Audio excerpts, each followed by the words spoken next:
sachez que vous êtes dans un train qui est à part. La Madé Blanche, c'est un parcours qui est pur, c'est un parcours qui est vrai. C'est sold out show. Si vous le suivez, ce parcours, tôt ou tard, vous revendiquerez, vous serez fiers d'avoir suivi ce parcours. Je m'appelle Richie Dikoutala, je suis designer, fondateur de la marque Madeblo et je suis DJ. Moi, ma mission à travers mes projets, c'est de créer ce qui m'inspire et de le partager aux gens qui sont aussi inspirés par ce que j'ai créé en fait.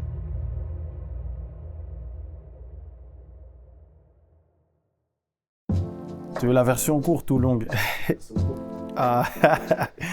Pour résumer, je suis son plus ancien ami. Ça va faire 25 ans qu'on se connaît maintenant aujourd'hui.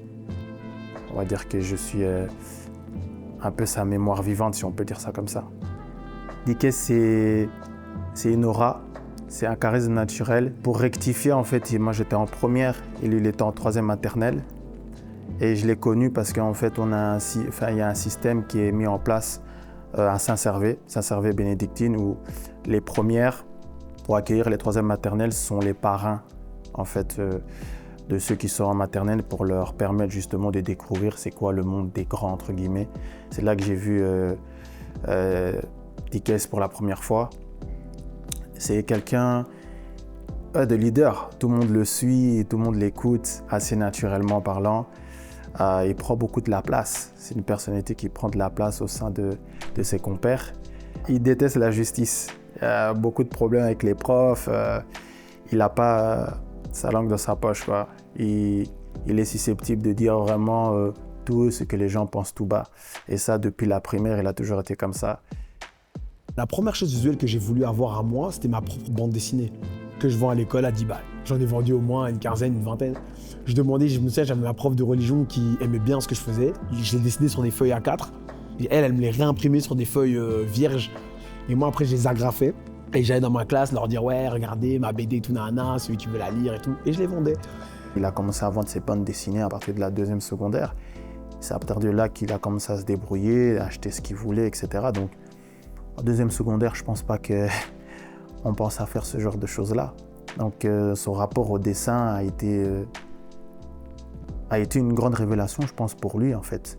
Par exemple, dans les dessins animés qui m'ont inspiré à faire cette BD-là, je me souviens avec Titeuf, Marsupilami, Garfield, les Simpsons, Mario Kart, il y avait aussi les mangas.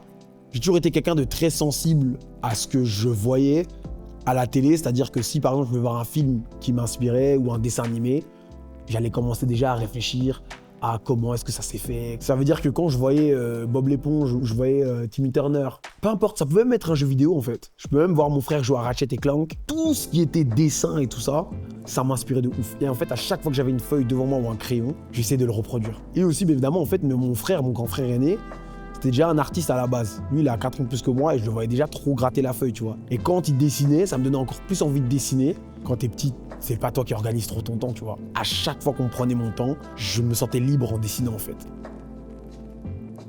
L'idée de devenir graphiste vient entre le moment où je réalise que je sais dessiner, mais je sais pas mettre mes dessins sur un vêtement. Et c'est à partir de ce moment-là que je commence à me poser des questions. Comment même on appelle déjà un graphisme, tu vois, parce que je savais pas à cette époque-là. Et donc de là, je fais mes recherches et je capte ce que c'est qu'un graphiste. Je commence à réaliser que je vais devoir commencer la petite guerre avec mes darons, de quitter le monde du général, de banquier, avocat bizarre, pour aller me diriger vers l'artistique et devenir graphiste.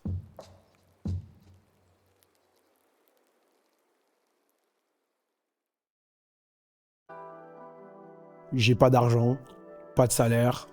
Je suis très jeune à ce moment-là avec mes potes. J'aime trop la sape. Je suis congolais donc... Et c'est à partir de ce moment-là que je commence à réfléchir. Je me dis, mais comment sans argent, je vais pouvoir me différencier des autres vestimentairement parlant? Et c'est là où je me dis, si c'est moi-même qui fais mes vêtements. C'est de là que j'ai voulu avoir mes propres vêtements. Où je me suis dit, si j'ai un pull, moi j'aimerais bien qu'il y ait ce dessin là-dessus. Si j'ai un t-shirt, j'aimerais bien qu'il y ait ce dessin là-dessus. De base, s'il a fait un vêtement, c'était pour qu'on puisse se démarquer en fait des vêtements qui se faisaient à l'époque. Lui, son objectif a toujours été de pouvoir se démarquer en fait. À force de créer des designs en gros pour que mes vêtements soient différents, un jour vient ce design en gros qui fait déjà partie du monde de Madeblo où je me dis lui par contre, il y a un délire que je vois à vie. Et c'est à partir de ce moment-là, on est en 3e secondaire, et que des potes à moi me disent Man, dans ce délire, il y a un truc. C'est celui qui a fait découler tous les autres personnages que j'ai créés dans ma marque.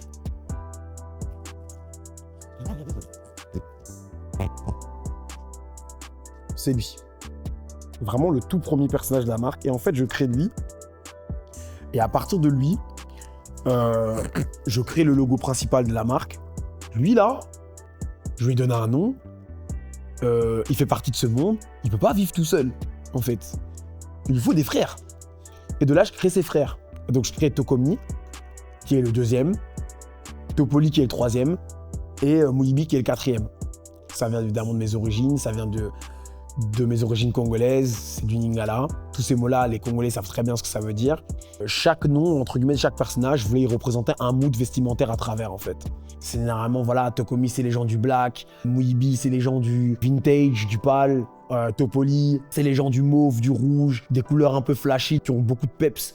Et au baby, c'est les gens du blanc, du rose pâle. Et c'est de comme ça, en fait, que j'ai créé les différents personnages de ma marque, que ma clientèle, aujourd'hui, sait s'y référer parce que ça fait des années que je fais ça et tout. Mais au début, c'était pas facile qu'ils comprennent le délire. Maintenant, aujourd'hui, ils captent clairement les choses. Et en fait, à la base des bases, le mot Madeblo, il était, entre guillemets, trop long pour que je puisse le mettre sur un t-shirt. Parce qu'en gros, à cette époque-là, je me souviens que l'imprimeur chez qui j'envoyais le design que je voulais me disait que moins il y avait de lettres, moins je payais. Du coup, j'ai raccourci le mot, j'ai mis MDBO. Et donc, dans mes débuts, les gens ne connaissaient pas la marque sous le nom de Madeblo, mais sous le nom de MDBO, tu vois. Donc, ceux qui connaissaient, ils connaissaient le nom de la marque sous le nom de MDBO Gang. Et c'est à partir du moment où j'ai créé MDBO Gang, mon premier produit sous ce nom-là, que Madeblo s'est créé, en fait.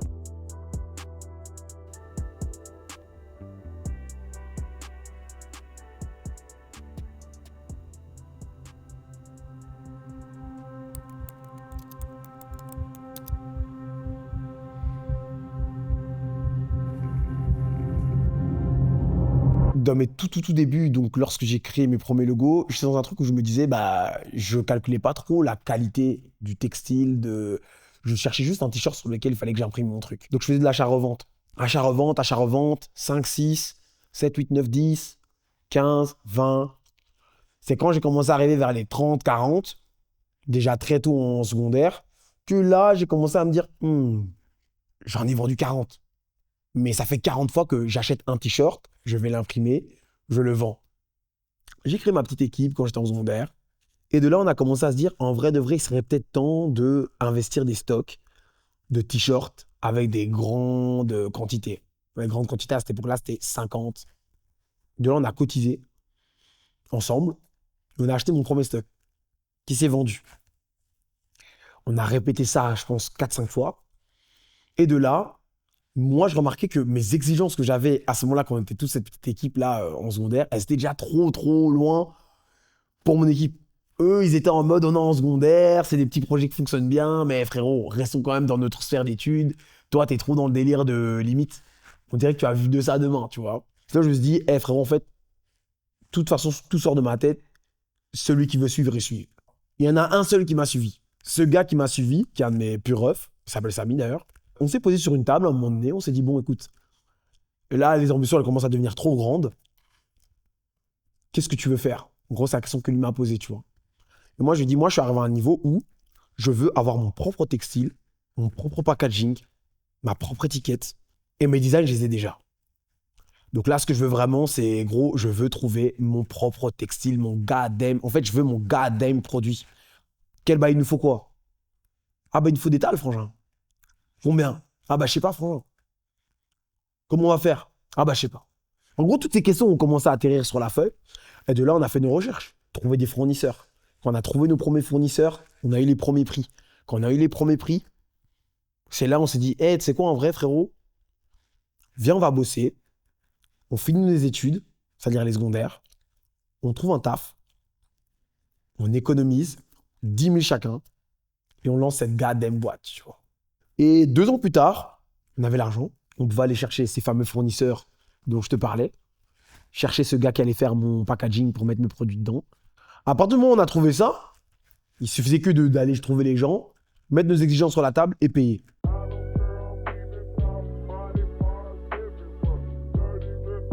va voir ce qui nous est présenté pour le pop-up store. Ultima des Blows One. Vous connaissez un peu, il fait partie de la famille depuis un moment. Avec les modèles simples, pour les gens qui aiment les choses épurées sans logo. Ici on a les Mikili, vous connaissez aussi.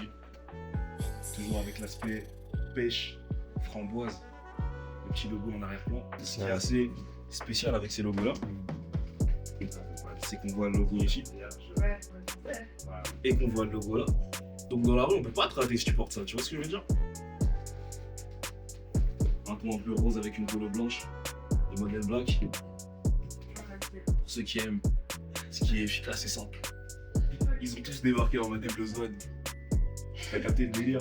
Noir avec des reliefs, on dirait c'est enflammé, on dirait un nuage, on sait pas trop si c'est des couleurs négatives. Non, tu vois, il y a un délire. Il y a un délire. Je sais pas ce que vous en pensez, mais moi je trouve qu'il y a un délire. Moi, j'avais compris que je misais tout sur la qualité et le design. En fait, je me voyais moi, quoi. C'est-à-dire, moi, je me voyais en mode, quand je rentre dans une boutique, comment est-ce que tu achètes Richie, tu vois. Moi, quand je rentre dans une boutique, c'est... Je touche le tissu, je regarde le design, j'essaye la coupe, ça me plaît, j'achète. Et c'est en allant dans cette thématique-là que je me suis dit, man, ils doivent toucher mon produit. Ils doivent voir mon produit, en fait. Hein? J'ai pas envie de leur vendre une histoire en mode, ouais, tu sais, on vient de Liège, ou on vient de Paris, on va d'Afrique. Derrière, il y a un ancêtre dans le logo qui veut dire que non, j'étais pas là-dedans, tu vois. J'étais dans le, regarde ce dessin, regarde ce produit, touche-le, regarde le design, ça te parle? Ça te va? Achète. Et c'est de là que vient mon première idée de me dire, en fait, stop Internet, stop les DM, les ventes. Venez, on crée un événement où on crée un marché, une rencontre entre mes produits et le client. C'est la réalité, si tu m'entends pas, entends-moi bien mon peu. On est là depuis des années. On entend parler de ça depuis 2013. Et aujourd'hui, on est dans le shop. Tu vois, ça part d'un dessin. Dès que t'en fais un et que ça se passe super bien, en plus de ça, en fait, que t'as une idée en tête de comment ça se passe exactement comme tu l'imagines. Je crois que je n'ai jamais battu les chiffres de mon premier pop-up store. Mon premier, c'est vraiment mon meilleur. Et de là, en fait, quand le goût vient du premier, bah, on découle un deuxième, un troisième, un quatrième. J'ai arrêté entre-temps de faire des pop-up stores, mais je vais en reprendre cette année. En fait, cette année, je vise vraiment de faire des pop-up stores comme j'ai jamais fait avant, c'est-à-dire en dehors de la Belgique, la France, l'Espagne, l'Angleterre, les États-Unis, l'Afrique.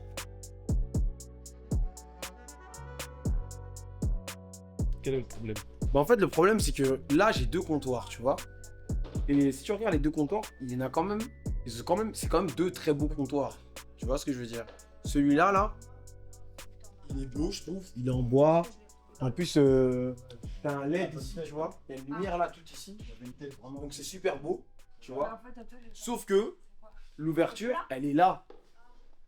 Tu vois ce que je veux dire? Du magasin. Et moi, j'ai pas envie que quand le client il rentre, ce qu'il voit, la première chose, c'est ma caisse. Tu vois ce que je veux dire? Si tu imagines la perspective où le client il rentre et que là, c'est dégagé, et que tu as des vêtements déjà ici, le client il rentre direct pour moi. Tu vois? Et donc là, à ce moment-là, c'est beaucoup plus attirant à la vitrine, tu vois. Mais le problème, c'est que sur ce comptoir ici, qui est aussi très grand et très spé, entre guillemets, tu as un lavabo derrière. Le lavabo en question, moi, je n'ai pas besoin, il me sert à rien. Mais moi, je trouve que ça a plus d'importance. Parce que mon client va ressentir quand il rentre, que mon ordi, tu vois. Et puis frère, s'il a mis du courant ici, pourquoi il pourrait pas en mettre là-bas? Rallonge. Vas-y. Moi, ce mini, pourquoi je vais me limiter, genre? Si, rallonge. Frère, je vais aller chercher ce que je veux, j'en ai rien à foutre, mec. Ouais, frère. Si, rallonge. J'ai toujours ce que je veux. Yeah.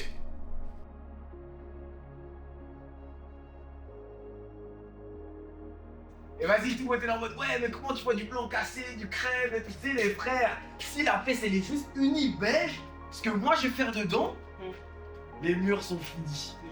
Ah là, je peux voir ce blanc crème, effet sablé, colle à carrelage. Que dire? Tu vois? Que dire? Car non, les gars, c'est magnifique. C'est à l'image de ma vidéo, hein, le store, le lieu physique, vous voyez ce que je veux dire? C'est fort. En tout cas, on pèse dans le game, ouais. Exactement. Dans notre ville ici, je vois pas qui nous connaît pas. Ce store, c'est pour le peuple en vrai, tu vois. On aurait pu aller à Paname, on aurait pu aller à BX, faire comme toutes les autres marques, s'établir dans des endroits où ça fonctionne, t'as vu, tu vois ce que je veux dire? Mais cette marque, elle est originaire d'ici et elle a a grandi ici en fait, et elle marche ici. Franchement, je suis extrêmement fier. Et la vérité, c'est surtout pour ça qu'on ouvre ce store ici. Tu vois, c'est pour nos clients, tu vois, nos sapologues qui ont exporté ça en dehors de la Belgique, en dehors de Liège même, à Bélix, à Anvers, tu vois, à Paname, à Genève, en Suisse. Il y en a même à Keene, franchement, il y en a même aux States.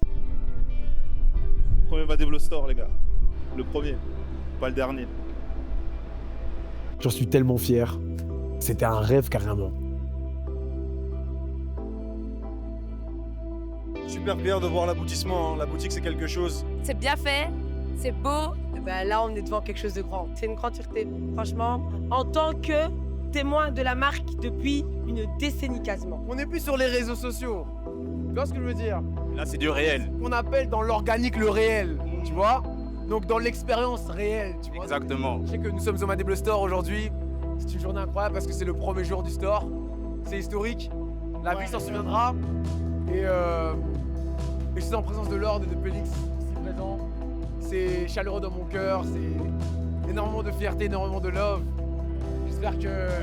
On va pas pleurer. En fait, je ne sais pas. Si vous voulez être les meilleurs, soyez les meilleurs. Soyez les meilleurs, exactement.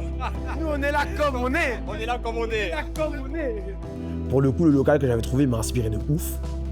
Parce que c'était vraiment un local, comment dire, il était positionné dans un endroit phare dans lequel j'ai grandi dans la ville en fait.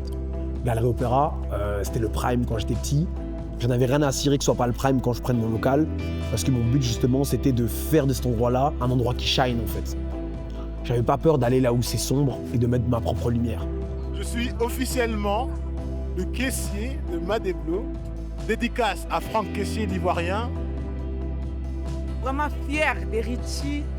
Vraiment, c'est quelqu'un, il est fiable. Donc, il a réalisé son rêve.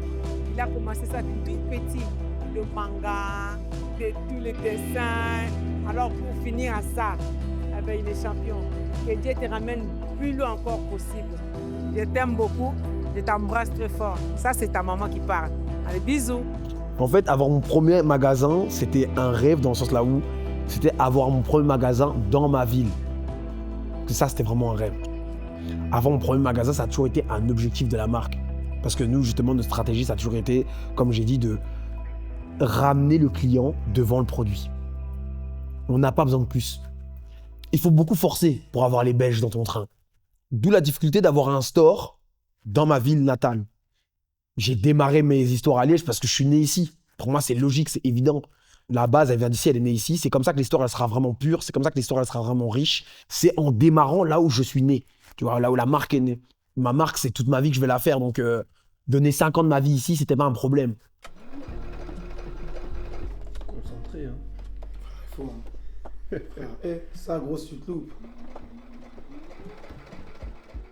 Moi, j'adore ma ville, mais ma ville n'adore pas ce que je fais. Ou ma ville n'adore pas le domaine dans lequel je suis, en fait. Ce n'est que rêve. Ça ne peut pas être un objectif. Tu vois, dans mes objectifs de marque, vraiment, il y a des objectifs qui sont fixés depuis, que je dois aller atteindre, que je dois aller cocher, qui vont me demander beaucoup de travail, qui me demandent toujours beaucoup de travail, mais qui ne seront pas réalisables si ça se passe comme ça en ayant une boutique ici à Liège. Ça fait combien de temps que tu fais de la couture? Putain. Ça fait peu de temps, Michel. J'ai fait une formation là. Mais c'était tellement. Faut tellement être patient dans la couture que j'avais pas le temps. Du coup, j'arrête pas de coudre. Que faut rafistoler des trucs, customiser des trucs. Que regarde, juste là, juste pour.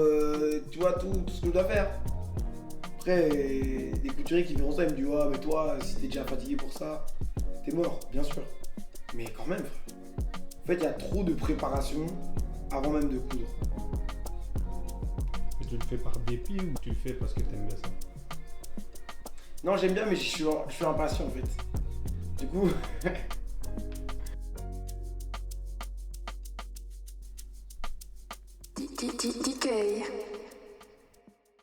C'est une passion. J'aime trop la musique. Le fait de pouvoir mélanger des univers musicaux à travers le mix, donc d'être DJ, c'est un kiff qui n'a pas de nom à mes yeux, gros.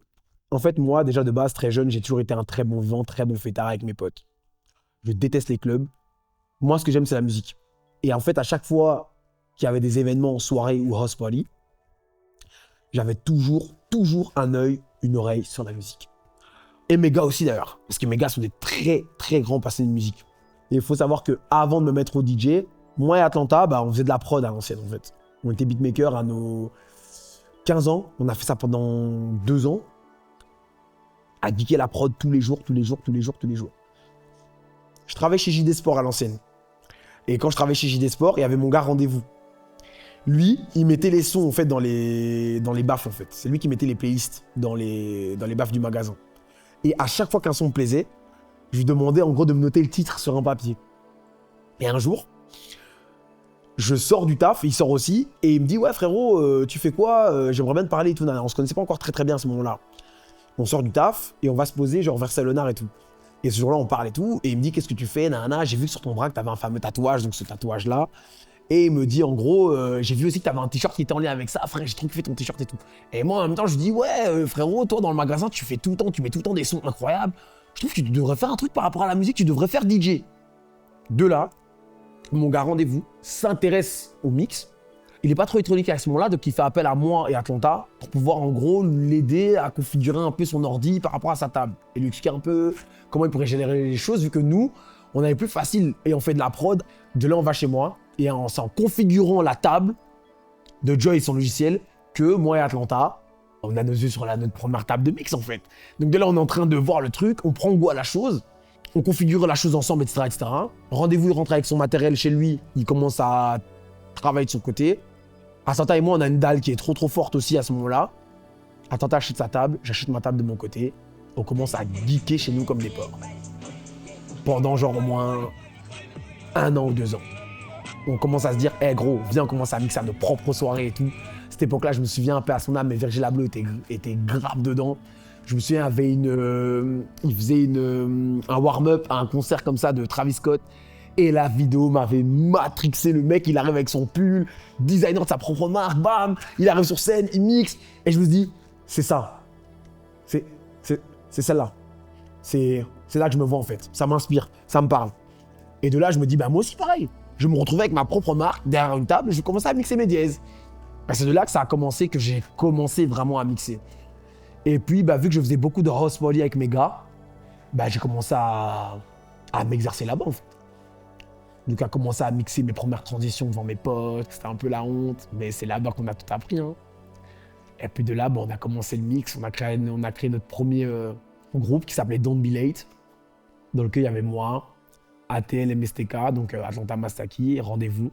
Premier booking officiel, c'était à La Fraîche, de par mon gars patient qui nous book, il nous faisait confiance. Il nous boucle là-bas. Et c'est de là qu'on arrive. Et je vous dis qu'à cette époque-là, il n'y avait pas, mais quand je dis il y avait tellement son père, il n'y avait tellement pas de DJ. Personne ne faisait ça en fait. Tous les DJ que je voyais à cette époque-là, c'est des anciens. C'est des mecs qui scratchaient de ouf. C'est des mecs, ils te mixaient son casque. Tu vois ce que je veux dire? Genre, carrément, je me souviens, sans même faire le mec. La vie de ma mère à Liège, on était les premiers DJ arrivés derrière une table en mode swave. Tu vois ce que je veux dire? Stylé, bien habillé de baiser, tu vois. Et tu peux me demander aux DJ qui, comment dire, aux bookers à ces époques-là qui bookaient les DJ. Les DJ ne mettaient pas autant d'accent sur le swave, etc., etc. On a commencé, il y avait Son Père qui pouvait nous apprendre à se tenir comme nous, on se tient derrière une table à ce moment-là. Nous, on mixait pas en mode, on n'apprenait pas à mixer en mode « Oh, ça a l'air cool d'être DJ ». Parce qu'aujourd'hui, c'est v'là ça. Il y a v'là les gens qui voient les DJ flex de leur art derrière la table, voient les lumières et tout, ça shine et tout, mais c'est une blindée de travail, tu vois. Blindée de travail, blindée d'échecs, blindée de soirées où on t'a critiqué, on t'a rigolé. « Ah, DJ Pondou, ah !» Tu vois. Et ils voient ça et ils veulent la même chose. Moi, j'arrête pas de dire à toutes les personnes qui viennent me demander d'être DJ, j'arrête tout le temps, c'est pourquoi que tu veux devenir DJ en fait. C'est parce que t'es passionné de musique ou c'est parce que tu veux, là, dans les soirées que t'as vues, là, Et c'est ouf parce que je dis ça vraiment parce que quand je repense à cette époque-là, je réalise comment nous, on a commencé et comment les gens, ils commencent aujourd'hui. Ça n'a rien à voir. Moi, précisément, pour te dire la chose honnêtement, j'ai fait au moins 1 an avec mes gars, Rendez-vous et Atlanta, au moins 1 an de mix. Acharné tous les soirs, frère, des nuits blanches. À transitionner, vraiment, tous les 3, on est là, on fait que calculer une transition, à se critiquer, se commenter l'un l'autre, 1 an avant d'aller en club. Et jamais j'allais en club si j'ai pas le niveau. Tu vois ce que je veux dire? Comment tu fais pour allier mode et DJ? C'est quoi le fil rouge? L'amour du bail, la passion déjà, l'argent, faut le dire aussi, tu vois, parce que j'en vis. Donc le fil rouge, c'est ça, mais mes revenus dans la musique et mes revenus dans la mode, ça me permet de faire ma vie. Je pourrais avoir des enfants, je pourrais avoir des petits-fils, une jambe cassée, gros. Tant que j'ai mes deux mains, mes deux oreilles et mes yeux, tu m'enlèveras jamais ça. Avec ou sans argent. La marque, elle défend une origine et un héritage congolais par son nom et par ses différents personnages. Parle-moi un peu du Congo. C'est ce que je suis en vrai. C'est ce que je suis. Et puis, tu grandis en Belgique, tu te sens pas belge. Tu vas au pays, tu te sens pas congolais, tu vois. Ça veut dire que, en fait, j'ai toujours été dans ce truc où je vais exprimer que je suis quelque part ou un autre. Je pourrais pas être qui je suis sans mettre mes origines sur la table. Moi, pour moi, ça va de soi. Mon père est congolais bantou, ma mère est congolaise bantou. Et j'en suis tellement fier. Pour moi, ça n'a même pas été de la réflexion. Ça n'a même pas été, je vais mettre le Congo sur la carte. Non, c'est instinctif. C'est genre naturel, je crée le Congo là. Parce que c'est un Congolais qui crée, frère, tu vois. Comme je l'ai dit tout à l'heure, c'est avant-gardiste. C'est affirmer son identité. Je pense que c'est vraiment un mouvement très fort. Et c'est pour ça que j'ai toujours dit qu'il était en avance, comme je l'ai dit. En affirmant en fait sa marque par justement des noms provenant de chez nous, il a marqué son identité. Et souvent, c'est la première chose pour laquelle les gens s'attachent. C'est d'assumer son identité. J'ai parfois même le seum quand d'autres gars me disent « Ouais, mais tu devrais pas mettre ce nom-là, mets un nom plus anglais pour que ça... » Gros, je suis pas anglais. Je suis pas anglais, frère. Tu vois? Je m'appelle pas Richie Johnson, Michael, non. Je m'appelle Richie Dikutala, mec, tu vois. Dikutala, nom congolais, bantou. Où là où les gens se disaient « Ok, peut-être que ça va pas parler à tout le monde, etc. Je vais peut-être essayer de m'intégrer, etc. pour que les gens puissent justement s'intéresser à ce que je fais. » Lui, il s'est dit non, moi je viens comme je suis. Moi, je suis congolais, donc si j'ai envie d'appeler ce t-shirt Tokomi, ben, je vais l'appeler comme ça en fait. Donc c'est très fort, c'est très marquant et les gens, par ce mouvement-là, justement, ils s'identifient par le fait de se dire je viens tel que je suis et on m'accepte tel que je suis. Moi, ce qui m'inspire dans le Congo, c'est beaucoup notre manière d'être. Hein. C'est-à-dire que les Congolais, c'est des très bons vivants. Parfois même trop même, tu vois. C'est des gens qui aiment donner de la valeur à la vie. Et se donner de la valeur, tu vois. Pour moi, c'est réellement identifier aussi ce pourquoi on est Congolais. Les Congolais n'ont pas honte d'être Congolais, même si on pourrait le croire. Ils le montrent haut et fort, que ce soit dans la sable, dans la musique ou dans autre chose. Ils n'ont pas honte de mettre en avant ce pourquoi ils sont fiers. Il y en a, ils veulent des lifestyles avec de l'argent et tout, mais un vrai Congolais, il sait déjà s'amuser sans argent, mec. C'est une manière pour lui de montrer que je suis fier d'être Congolais. Je peux juste que le féliciter.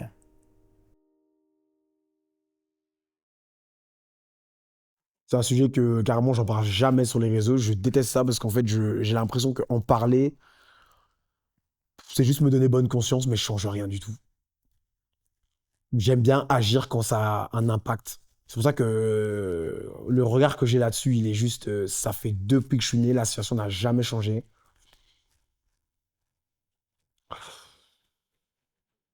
Je trouve qu'on mérite tellement pas ça en fait. Sans parler même juste de richesse, tout ça, hein.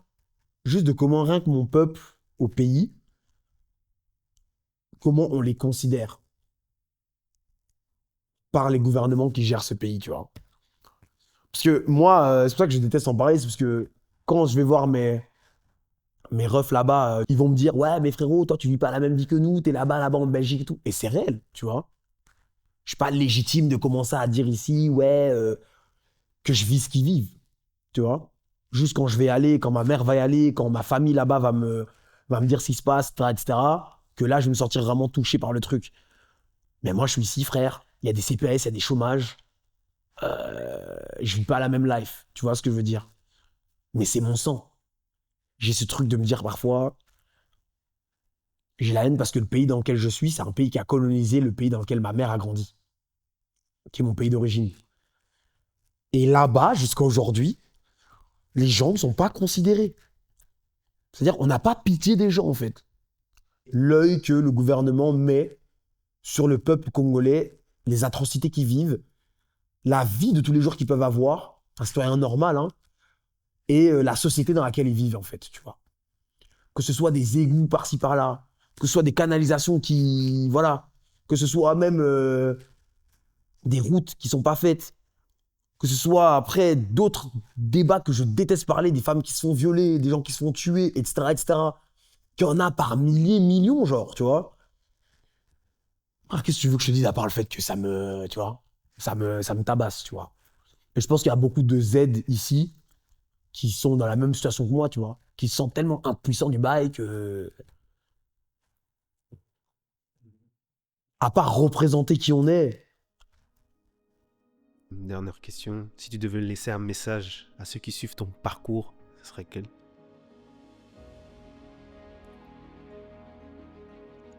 C'est un parcours qui est pur.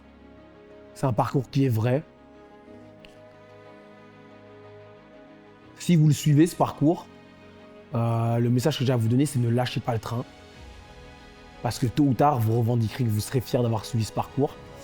Et si vous venez de débarquer, si c'est le superficiel ou le tendanciel que vous cherchez ici, vous ne le trouverez pas. Donc rentrez pas dans le train. Soutenez jusqu'au bout. Parce que tôt ou tard, l'empreinte, elle sera marquée et elle sera gravée à vie, en fait. Sachez que vous êtes dans un train qui est à part. La Madé Blanche, le MDBO Gang. Madéblo, quoi. Voilà, c'est la fin de ce deuxième épisode. N'hésite pas à nous dire ce que tu en as pensé en commentaire et n'hésite pas aussi à liker et à t'abonner pour ne rien rater de la suite.